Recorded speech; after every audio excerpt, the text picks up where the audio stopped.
Hello guys, आज हम बात करने वाले हैं एफएल इंडिया के बारे में। आप लोगों को एफएल इंडिया का क्वार्टर फोर का रिजल्ट देखने को मिल चुका है। तो ये क्वार्टर फोर का रिजल्ट आप लोगों को कैसा देखने को मिल रहा है, क्या कंपनी के अंदर इंप्रूवमेंट आई है कि नहीं, क्या कंपनी में आप लोगों को इन्वेस्टेड रहना चाहिए कि नहीं, वो सारी चीज़ों को हम कंपेयर करेंगे। उसके साथ साथ क्वार्टर एंड क्वार्टर और ईयर ऑन ईयर बेसिस पर रिजल्ट को देखेंगे कि कैसा इंप्रूवमेंट देखने को मिला है और आप लोगों को क्या इस कंपनी के अंदर long term, short term, medium term के लिए इन्वेस्ट करना चाहिए कि नहीं। और आप लोगों को इसकी जो सारी की सारी जानकारी है, जैसे कि कंपनी ने डिविडेंड दिया है कि नहीं दिया है, तो कितने रुपीज़ का दिया है और आप लोगों के अकाउंट में कब तक आ जाएंगे, वो सारे के सारे जो क्वेश्चंस होंगे वो सारे क्वेश्चंस के ऊपर आप लोगों को आंसर देने वाला हूँ इस वीडियो के अंदर। तो ये वीडियो अंत तक देखते रहना।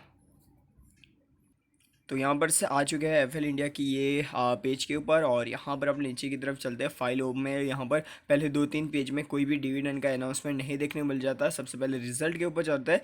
रिजल्ट की बात करें तो आप लोगों को स्टैंड अलोन रिजल्ट, ये सारी की सारी अमाउंट मिलियंस में है। स्टैंड अलोन रिजल्ट है, क्वार्टर एंड क्वार्टर और ईयर ऑन ईयर बेसिस पर कंपनी के रिजल्ट को कंपेयर करेंगे एफएल इंडिया लिमिटेड। ठीक है, अभी हम बात कर लेते हैं सबसे पहले रेवेन्यू के बारे में बात कर लेते हैं। तो रेवेन्यू एंड अदर इनकम मिलाकर कंपनी की टोटल रेवेन्यू बन जाती है इस क्वार्टर की 700, आप लोग देख सकते हो 758.63 की। तो आप लोगों को नहीं 1 million is equals to 10 lakh rupees, तो ये चीज़ याद रखना। ठीक है, तो यहाँ पर से इस क्वार्टर में इस कंपनी ने 758.83 की इस कंपनी ने अर्निंग की है। जो यहाँ पर क्वार्टर में हम बात करें, पिछले क्वार्टर से कंपेयर में अर्निंग कम हुई है, ये चीज़ यहाँ पर ठीक बैठती है कि अर्निंग कम हुई है। पर आगे आप लोग देखो तो आप लोगों को पता चलेगा कि यार रिजल्ट में कितना अच्छा इंप्रूवमेंट आया है। अभी हम बात कर लेते हैं पिछले साल 2020 के रिजल्ट को 2021 से कंपेयर करते हैं, तो भी आप लोगों को इसके अर्निंग में अच्छी खासी बढ़ोतरी देखने को मिल रही है, जो एक अच्छी बात है। अभी हम बात कर लेते हैं ईयर ऑन ईयर बेसिस पर। ईयर ऑन ईयर बेसिस पर भी इस कंपनी का रिजल्ट है वो आउटस्टैंडिंग देखने को मिल रहा है, तो जो भी बहुत ज़्यादा अच्छी बात है। तो यहाँ पर से एक्सपेंस के बारे में बात कर लेते हैं। तो सबसे ज़्यादा एक्सपेंस इस कंपनी का यहाँ पर से इन्वेंट्री एंड डाटा कॉस्ट, तो इसी में सबसे ज़्यादा इनका एक्सपेंस होता है।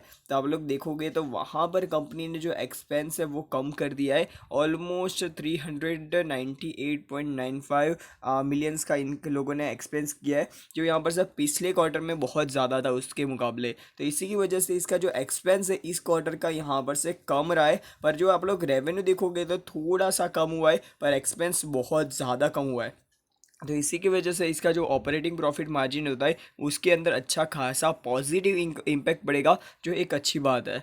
अभी हम बात कर लेते हैं कंपनी का यहाँ पर से पिछले क्वार्टर मतलब 2020 के मार्च क्वार्टर को 2021 के मार्च क्वार्टर से कंपेयर करें, तो भी आप लोगों को इसका रिजल्ट है आप लोगों को अच्छा देखने मिल रहा है। भले ही एक्सपेंस बढ़ा है, फिर भी रिजल्ट अच्छा देखने मिल रहा है। Quarter and quarter, year on year basis पर एक्सपेंस बढ़ता हुआ नजर आ रहा है, तो वो भी सिंपल सी बात है यार। कोई भी धंधा आगे बढ़ेगा तो एक्सपेंस बढ़ेगा, पर आप लोगों को प्रॉफिट भी बढ़ेगा। ठीक है, तो ये चीज़ याद रखना। अभी हम बात कर लेते हैं प्रॉफिट फॉर पीरियोडिक ईयर के बारे में। तो इस क्वार्टर के अंदर इस कंपनी को टैक्स और एक्सपेंडिचर और वो सारी चीज़ें काट कूट कर कंपनी के पास इतना 106.93 मिलियंस का कंपनी का यहाँ पर से प्रॉफिट देखने को मिल रहा है, नेट प्रॉफिट, जो यहाँ पर से पिछले क्वार्टर के अंदर 66.91 का था।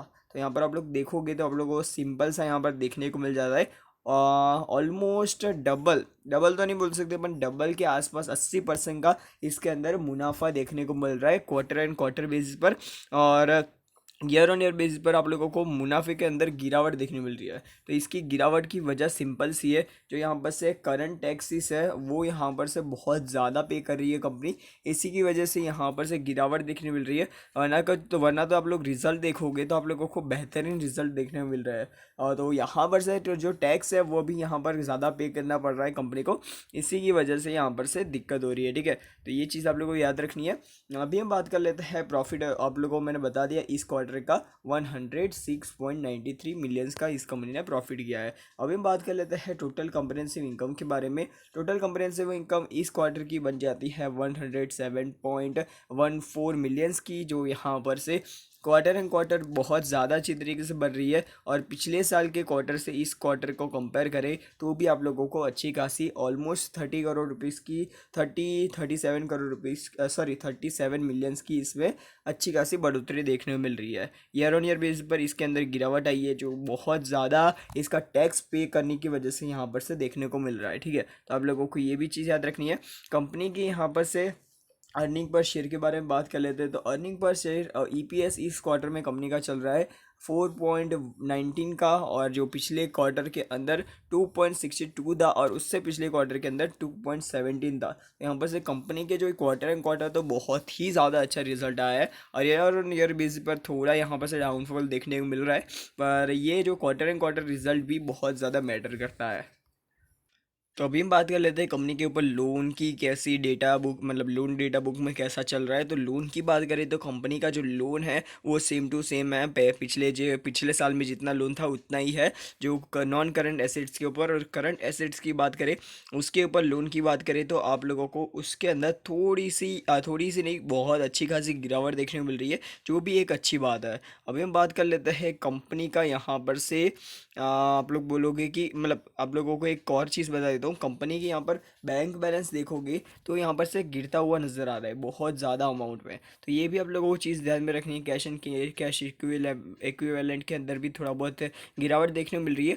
कंपनी कहीं पर एक्सपेंस कर रही है आप लोगों को बोरोइंग करने कम करने में या कोई चीज़ें करने में, तो कंपनी के ऊपर बोरोइंग तो यहाँ पर कोई भी प्रकार की नज़र नहीं आ रही है। तो ये भी आप लोगों के लिए चीज़ अच्छी है। कंपनी एक तो डेट फ्री है, और उसी कंपनी में, डेट फ्री कंपनी में पैसा लगाते हो तो रिस्क बहुत ज़्यादा कम हो जाता है। अभी रेवेन्यू कहाँ पर से, रेवेन्यू सेगमेंट कहाँ पर से इस कंपनी का सबसे ज़्यादा आ रहा है, तो कंज्यूमर प्लेटफॉर्म है, वहाँ पर से इस कंपनी का जो रेवेन्यू है वो बहुत ज़्यादा अच्छी तरीके से आ रहा है एंटरप्राइज के मुकाबले। ठीक है, तो ये भी चीज़ याद रखनी है आप लोगों को। क्वार्टर एंड क्वार्टर जब भी रिजल्ट आता है तो आप लोगों को जो कंज्यूमर प्लेटफॉर्म के अंदर इंप्रूवमेंट देखने को मिल रहा है कि नहीं, वो बहुत ज़्यादा जानना ज़रूरी है। ठीक है, क्योंकि यहाँ पर से जो कंज्यूमर, जो इनका मेन बिजनेस है, वो यहाँ पर से गिरता जाएगा तो ओवरऑल कंपनी का जो परफॉर्मेंस है वो डाउन होता जाएगा। ठीक है, तो ये चीज़ आप लोग याद रखनी है। अभी हम बात कर लेते हैं कंपनी का यहाँ पर से चार्ट पैटर्न कैसा रहा है। कंपनी ने यहाँ पर डिविडेंड का तो कोई अनाउंसमेंट नहीं किया है, पर चार्ट पैटर्न कैसा है उसके बारे में बात कर लेते हैं। तो यहाँ पर आप लोग देख सकते हो, एफएल इंडिया की बात करें तो आज पिछले दिन यहाँ पर से 0.66 परसेंट की इसके अंदर गिरावट देखने को मिल रही थी, और 5 डेज़ की बात करें तो 5 डेज़ में 1% की उछाल देखने को मिल रही है, 1.75%। 1 मंथ में इसके अंदर अच्छा खासा करेक्शन हो चुका है।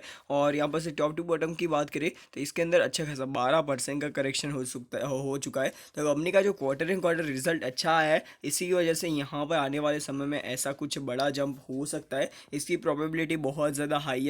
अभी देखते हैं आने वाले क्वार्टर में कैसा परफॉर्मेंस दिखाती है कंपनी। अभी तो कंपनी का जो रिजल्ट है वो अच्छा देखने को मिल रहा है, और कंपनी पहले 1500 के आसपास की इसकी कंपनी की जो शेयर प्राइस थी 1400 के आसपास की, 1411 रुपीज़ की, और वो अभी यहाँ पर से होकर 6200 पे 6250 के भी ऊपर चली गई है। तो ये चीज़ याद रखना, कंपनी बेहतरीन रिटर्न दे रही है।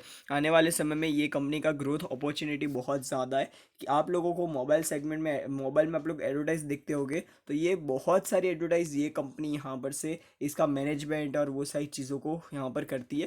तो इस कंपनी में आप लोगों को इन्वेस्ट करना है तो थोड़ी अमाउंट में इन्वेस्ट कर देना, बहुत ज़्यादा अमाउंट लगाना मत, क्योंकि यहाँ पर से ये अभी small cap mid cap company है। ठीक है, तो ये चीज़ याद रखना। ठीक है, तो बस आज के लिए इतना ही। वीडियो पसंद आए तो लाइक, चैनल को सब्सक्राइब करना मत भूलना। गुड बाय, फिर मिलते हैं नेक्स्ट वीडियो में। Good bye.